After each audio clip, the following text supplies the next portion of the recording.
Meus queridos, que a paz do nosso Senhor e Salvador Jesus Cristo, que excede todo entendimento, esteja com você. Graças a Deus por mais uma oportunidade que o Senhor tem nos dado de estarmos aqui para passarmos a nossa lição da Escola Bíblica Dominical. Lição essa, lição de número 3 na nossa aula preliminar. A nossa lição de jovens, onde o assunto deste trimestre é liderança na Igreja de Cristo. Então, a partir de jovem, já pode sim assumir já uma liderança que Deus tem chamado para os jovens. E hoje nós iremos falar sobre a liderança de Moisés, nosso irmão Moisés. Desde já eu quero pedir encarecidamente as orações dos santos. Ore por mim, ore por minha família, somos carentes das vossas orações. Ore também, porque nós temos, durante esses dias, feito as 3 lições. Não sei se vocês têm percebido, a lição de jovem, a lição de adolescente e a lição também de juvenis, que vocês possam ir lá acompanhar também essas lições. Quero também pedir que se inscreva aí no canal, você que está assistindo, se inscreve aí agora, se inscreve aqui no canal, deixa o seu like, compartilha, comenta e juntos vamos propagar a palavra de Deus e fazer a obra do Senhor. E Deus tem nos dado esta ferramenta, as redes sociais, então vamos usar para glorificar o nome do Senhor. Amém? Vamos lá. Se você não me seguiu ainda no Instagram, siga lá no Instagram. Aí no Instagram aqui, ó. Jadson Anselmo no Instagram. Vai lá também que tem alguns vídeos que eu também posto. Que você siga-nos lá no Instagram. A liderança de Moisés. É a lição de número 3 de 16 de outubro de 2022. Texto principal. O Deus de Isaque e o Deus de Jacó me enviou a vós. Este é o meu nome eternamente. E este é o meu memorial de geração em geração. Êxodo 3:15. Vamos falar sobre a liderança de Moisés. Tópico de número 1. O que nos traz este tópico de número 1? O preparo de Moisés. 1.1. O preparo em família. Que vamos falar 1.2, o preparo no palácio de Faraó. E 1.3, o preparo no deserto. Então vamos dissecar aqui esses 3 subtópicos. Então, o preparo em família. A vida de Moisés ela foi repleta de milagres. Desde ali, o seu nascimento. A gente pode ver que Deus já estava com as mãos estendidas sobre a vida de Moisés. Deus o preservou, Moisés ali quando criança, quando nasceu, que foi o período das matanças, que todo o homem precisava, o filho homem precisava morrer, ordem ali de Faraó. Mas Deus guardou Moisés nas águas do rio Nilo, onde primeiro Deus guardou das parteiras, que era para matar, não matou. Deus guardou depois que a mãe colocou ali no cesto, no rio Nilo. Deus também o guardou ali no rio, que poderia morrer afogado, poderia ser morto por crocodilos. Segundo a história, tinha muitos crocodilos ali e outros bichos também. E depois disso, Deus fez com que a filha de Faraó visse e quisesse cuidar do menino. Assim aconteceu. A filha de Faraó viu o menino e ali pegou a criança. Miriam estava ali próxima, acompanhando. Miriam então pergunta se ela quer que uma hebreia venha cuidar da criança.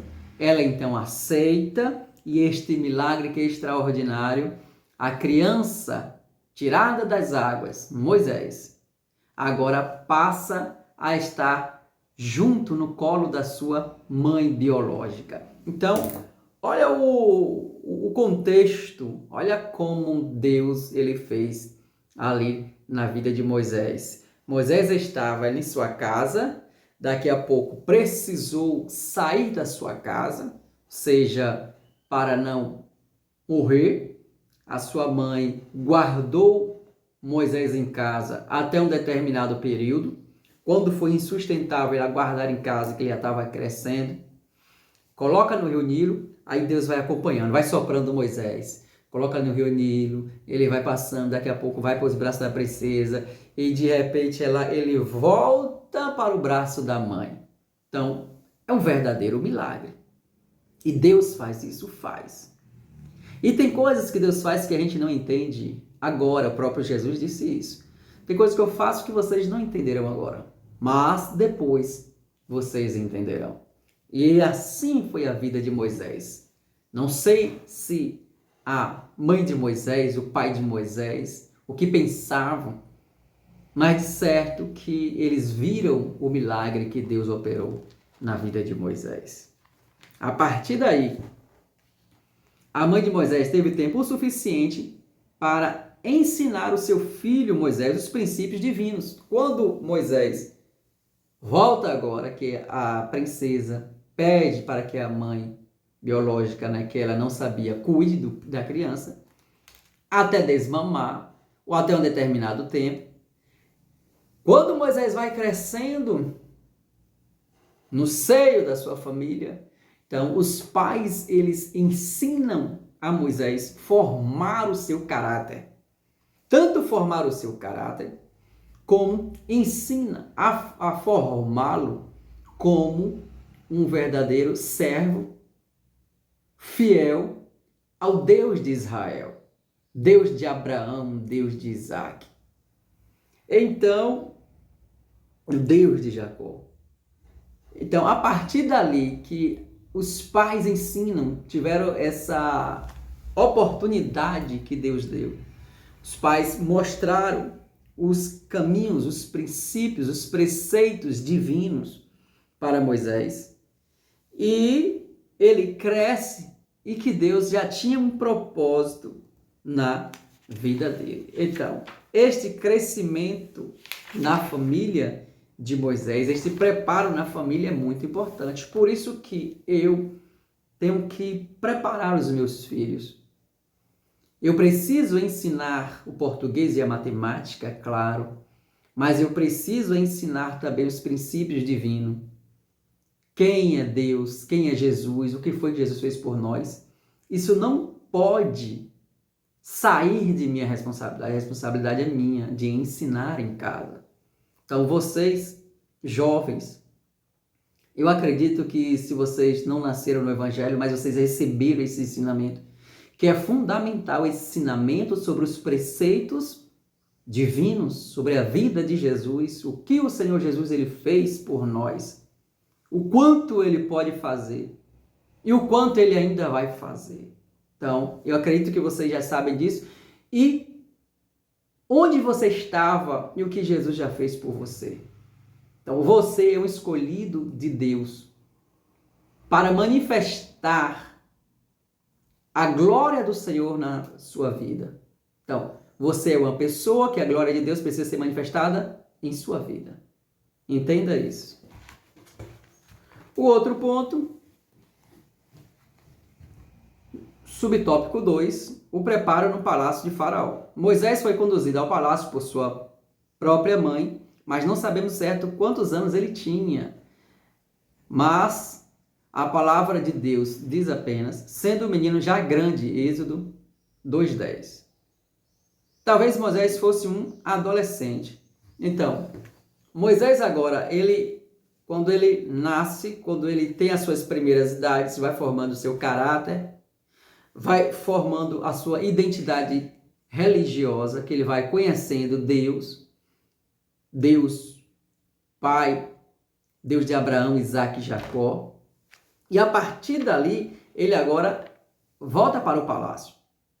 E quando ele chega no palácio, ele começa agora a entender, a compreender como funciona toda a organização do palácio, como é que o faraó lidar, a princesa, com as situações. Ele vê ali escravos, muitos escravos israelitas e outras nações também, muitos escravos.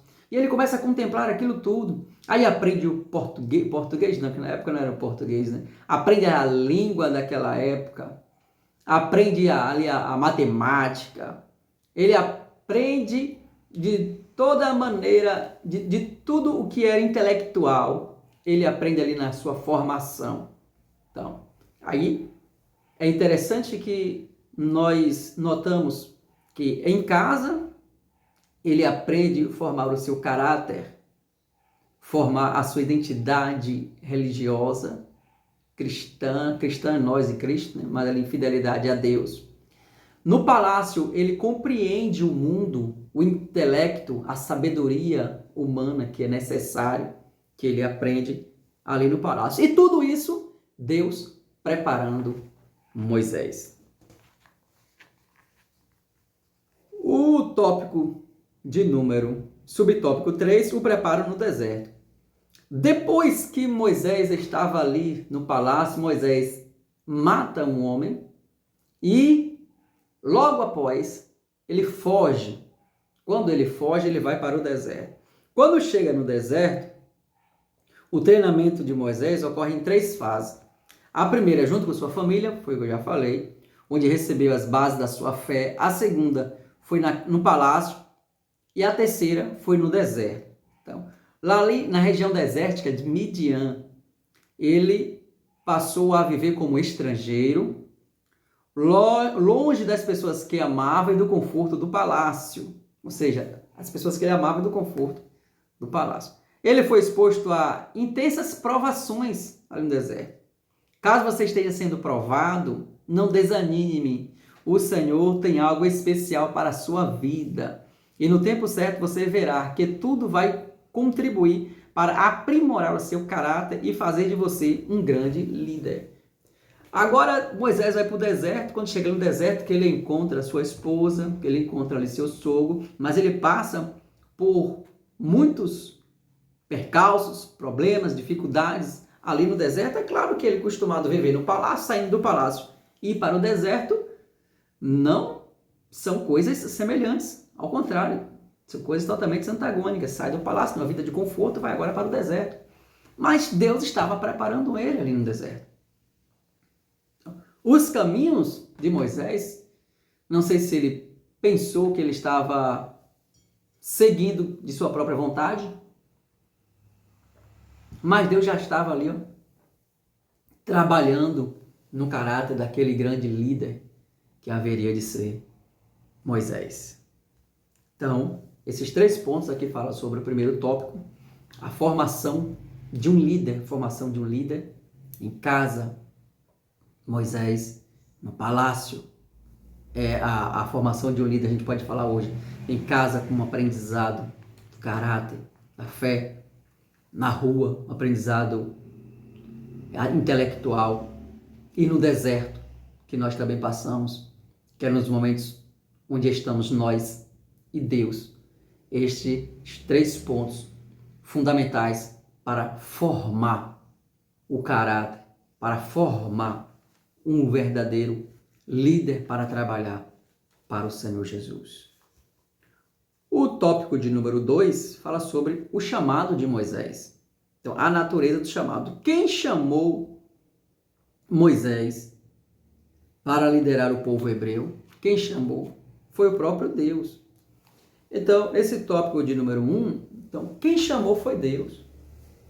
Então, quando Deus chama, Deus garante. Deus que tinha chamado Moisés. Moisés enfrentou e venceu grandes desafios, tornando-se um líder bem-sucedido e sendo uma referência para a posteridade.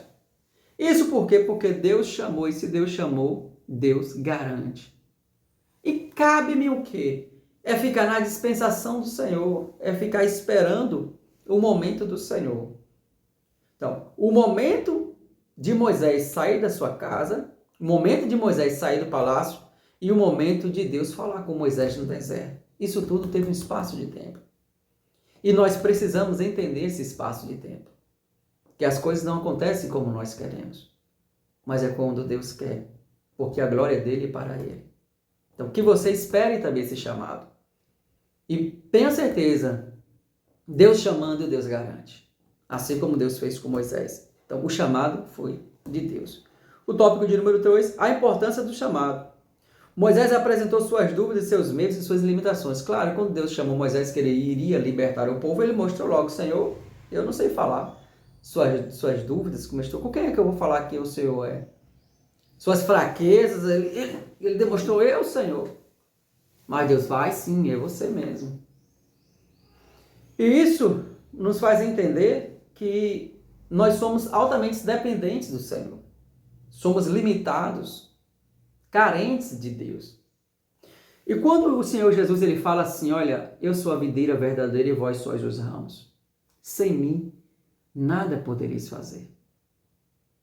E o que isso quer dizer?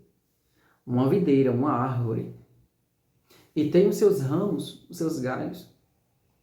Porém, se a gente arranca um galho da árvore e deixar ela do lado, alguns minutos ela já vai estar com as folhas secas.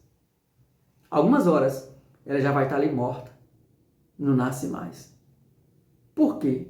Ela está longe da videira, da árvore. E o que alimenta a árvore? A raiz.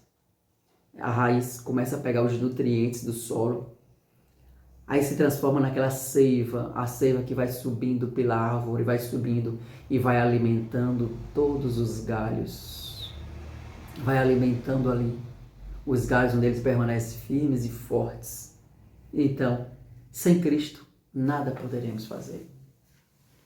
A importância desse chamado é quando Deus nos chama. Então, a consciência que tinha de seu chamado o impediu de acreditar ser ele o centro da sua missão. Produzir em seu coração a certeza de que Deus era o fundamento e a finalidade da sua liderança. Então, ele tinha esse conhecimento, que o chamado dele não era para a glória dele. O chamado dele era para glorificar o nome do Senhor. E Moisés percebeu isso. O homem limitado, dependente de Deus. E que você que tem esse chamado, jovem, você que sabe tocar, você que sabe louvar, você que sabe pregar, isso tudo é para Deus. É para glorificar a Jesus. É para exaltar o nome do Senhor. Que nós possamos também ter esse entendimento e essa compreensão. O tópico 3, a experiência do chamado. Não há quem se encontre com Deus e permaneça de mesma maneira ou a mesma pessoa. Né? Moisés se encontrou com o Senhor e nunca mais foi o mesmo.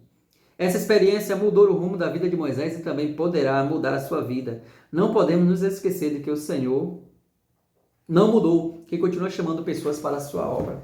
Precisamos ter esse encontro com Deus. Precisamos ter esta relação bem pessoal com Deus. Precisamos conhecer Deus não só de ouvir falar, mas de experiência própria. Esta é uma necessidade de todo homem que quer fazer a obra de Deus e que quer se colocar à disposição como um líder para Deus abençoar. Precisa ter esse contato, essa experiência do chamado de Deus. Se você já tem essa experiência, se você já tem essa convicção do chamado, continue buscando, persistindo. Se você não tem, continue também buscando e persistindo. Porque o que Deus quer é glorificar o nome dele. E no momento certo, essa experiência irá acontecer. E no momento certo que Deus viu Moisés lá no deserto, Deus aparece para Moisés naquela sarça ardente. Então, que nós possamos estar na brecha, esperando o momento certo do chamado de Deus. Ou dessa experiência do chamado do Senhor. O tópico de número 3, já para encerrarmos. Delegando tarefas. Evitando a sobrecarga de trabalho. Todos que exercem algum tipo de liderança na igreja, Tenham cuidado com o excesso de trabalho e aprenda a delegar tarefas. Um líder, ele não pode trabalhar sozinho. Muitos, por não saberem delegar tarefa e gerenciar equipes, acabam por fazer com que seus liderados se sintam excluídos e até inúteis. Seja Moisés ali, quando ele estava junto com o povo, milhares de pessoas, ele atendia todo mundo. Cada um com suas causas. E Moisés atendia para trazer uma solução. Até que o sogro dele, vendo, e começou a falar: Moisés, você vai ficar muito desgastado com isso. Não tem condição de você atender todo mundo. Você vai se desfalecer, vai ficar totalmente desfalecido. Ele escolhe para ti homens, maioral de 1000, maioral de 100, maioral de 50, para que homens capazes, para que eles possam trabalhar junto com você e te aliviar a carga. Assim Moisés ouviu o conselho do seu sogro Jetro, um homem experiente. Ele soube ouvir. Então, delegar trabalhos, funções. Tem gente que quer fazer tudo sozinho, não pode. Temos que ter pessoas que nos auxiliem, que nos ajudem. Então, o verdadeiro líder, assim que aprenderam como Moisés, ele soube entender o que o sogro estava falando, colocou em questão e percebeu que era verdade. Então, ele começou a delegar tarefas para as demais pessoas. E o subtópico de número 2 diz assim: aprendendo a ouvir. Então Moisés, ele soube ouvir o que o seu sogro estava dizendo. Ele poderia não, simplesmente: não, meu sogro, foi Deus que me chamou, Deus me capacitou, eu faço tudo sozinho. Mas não. Moisés, ele ouviu e percebeu que de fato ele estava errado. Que de fato ele não ia suportar tanto tempo. Então ele começou a delegar tarefas para que as pessoas também contribuíssem e trabalhassem para o reino. Ele soube ouvir. Então, um bom líder, ele sabe ouvir um conselho de outra pessoa. Ele nunca é prepotente. Ele nunca é superior a tudo, superior a todos. Não. Ele sabe ouvir. E o subtópico de número 3, há espaço para outros. Então, Moisés demonstrou humildade ao atender o conselho do seu sogro. O líder deve aprender a ouvir pessoas com empatia. Então, o líder tem que saber ouvir as pessoas que chegam até ali para ajudar. Então, espaço para outros. Não sei se Moisés pensou que, não, eu dou conta de todo mundo. Não ia dar conta de todo mundo. Ele já estava desfalecendo e ia continuar desfalecendo, porque eram milhares de pessoas. E sempre na obra de Deus há espaço. Eu costumo dizer que no mural da igreja sempre está escrito assim, ainda que na sua não esteja lá escrito, mas sempre vai estar assim, ó: aqui há vagas. Nunca você vai ver na sua igreja dizendo: olha, fechou aqui a quantidade de vagas. Não precisa de ninguém para trabalhar, não. Não, sempre precisa de alguém para trabalhar. Então, há espaço para outros. Moisés ouviu a orientação de Jetro e a colocou em prática, separando homens capacitados para que ajudassem. Então, outra coisa boa é você ouvir e colocar em prática. Não só ouvir e deixar cair no esquecimento. Não, ele ouviu e colocou em prática. E na obra de Deus sempre há espaço para pessoas que querem trabalhar. Na obra de Deus há espaço para todos atuarem, contudo é necessário que o líder seja capaz de reconhecer os seus próprios limites e identificar o valor de seus liderados, permitindo que cada um atue dentro da área para a qual foi chamado pelo Senhor. Então, cada um de nós temos uma área que Deus nos chamou. Cada um de nós temos um dom que Deus nos deu para trabalhar na sua obra. E esse chamado que o Senhor, Ele nos dá, nos faz, é para trabalhar na igreja de Cristo e para que o nome do Senhor seja glorificado. Que Deus nos abençoe, jovem, que você possa ver o seu chamado e se entregar. E a partir desta entrega, você ser um bom líder e o nome do Senhor seja glorificado na sua vida. Tudo que você faz, faça com amor, faça com esmero, faça com carinho, faça com dedicação, com muito afinco, para que o nome do Senhor seja glorificado na sua vida e pessoas sejam alcançadas, pessoas sejam libertas, pessoas sejam salvas, restauradas e o nome do Senhor seja engrandecido. Deus abençoe a todos em nome do Senhor Jesus. Amém.